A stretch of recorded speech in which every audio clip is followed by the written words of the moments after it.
All right, guys, I'm Taylor Sanz, CEO of Life Goal Wealth Advisors. Today, we're going to talk about the three biggest risks to the stock market in 2025.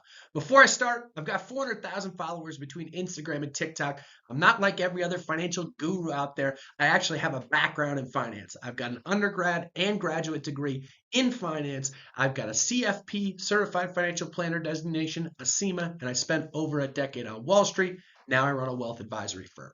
So let's go to the data. First risk to the market, concentration. The market has never been more concentrated than it is right now. You'll see the top 10 stocks of the S&P 500 currently make up nearly 40% of the entirety of the S&P 500. If that sounds high, it's really high. Look back to the 1990s during the dot-com bubble, and it was about 26%. So you're 50% higher in a concentration stance than you were during the dot-com days.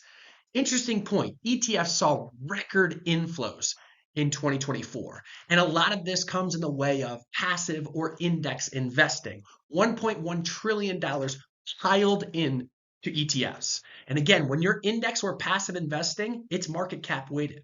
And so whatever the largest companies are, when you put $100 in the market, you're getting $40 of these top 10 stocks.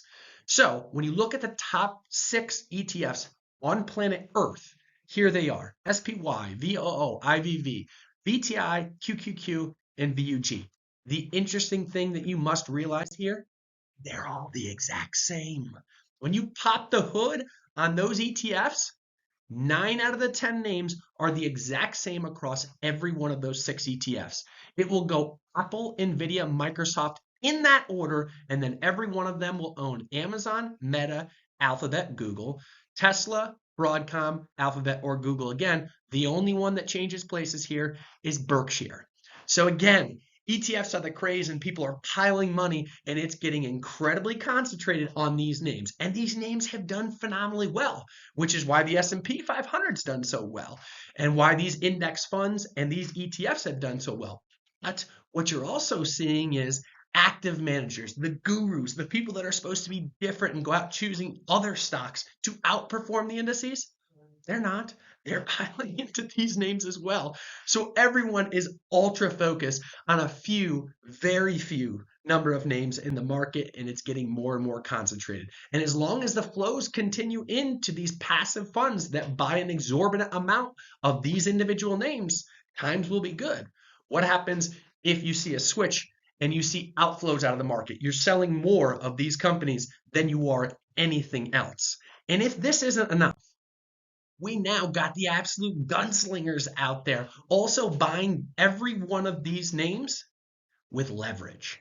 So you can now buy a 2x or a 1.25x Tesla. So therefore, if Tesla goes up 1 and you're in a 2x, you're up 2%. Well, guess what? That works great while it's working well. But when things go the opposite way, the bottom falls out even more quickly. And you've got $120 billion in leveraged ETFs right now. Every one of those names that we just discussed, you can buy an ETF that has a multiplier effect on their direction. When it's up, it's up. When it's down, it's really meaningfully down.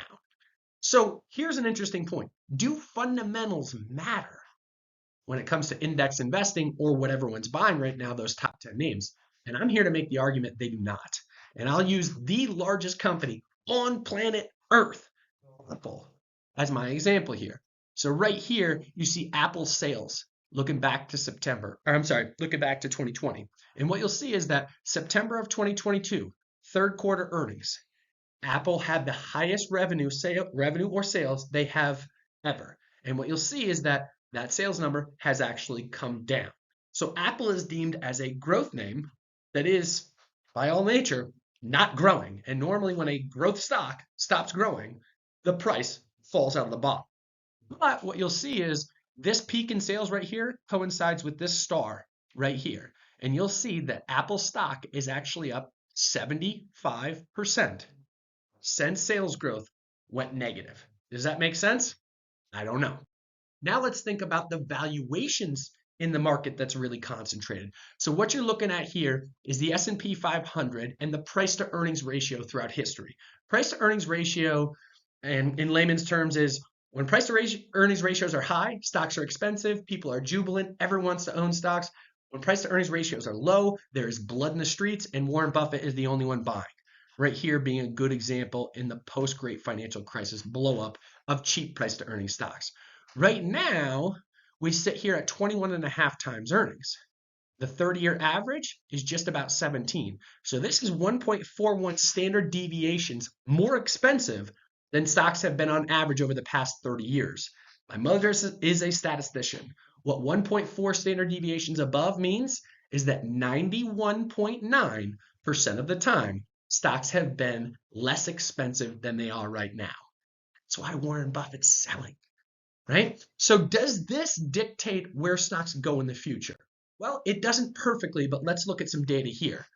When you think about valuation and price to earnings ratios, every one of these is a data point throughout history. It corresponds on the x-axis with what the price to earnings ratio was of the total S&P 500 at that starting point.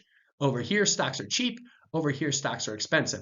And then the y-axis is the corresponding to this data point next 5-year worth of S&P 500's average annual return. What you can dumb this down to say is that when stocks are cheap, shut your mouth, close your eyes, buy stocks because they're going to rock and roll, at least if history is any indicator. When you see this linear regression line tapering down like this, and by the way, these data points, they are statistically significant. This makes a pretty nice best fit line right here. When stocks are really expensive out here, you'll see that the perspective going forward is not quite as good historically. And right now, again, stocks have been cheaper 91.9% of the time than they are right now. This alludes to the S&P 500 doing about 3% returns for the next 5 years. Again, no crystal ball here, but this is what the data alludes to. So again, now remember the number, 21 and a half times earnings is what the S&P 500 is trading at. Now let's take a look at those names that the market is so concentrated in. And what you'll realize is that the average price to earnings ratio of the S&P is 21 and a half. It's 37 and a half for those 10 names that everyone loves and everyone is piled into. What happens if you get some downside news on some of those?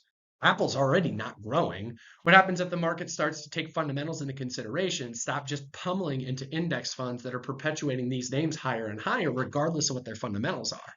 If we get a shakeout in the market and flows go from being inflows, where they're disproportionately buying more of these individual names, to being outflows, and these index flows that are coming out now are now selling more and more of these individual names.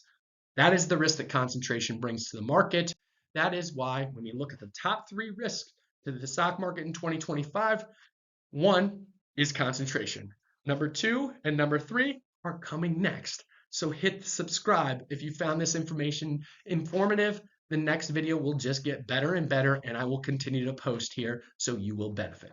Thanks, guys. Let's not miss the disclosures. Thanks so much for subscribing, guys. Hope you enjoy it.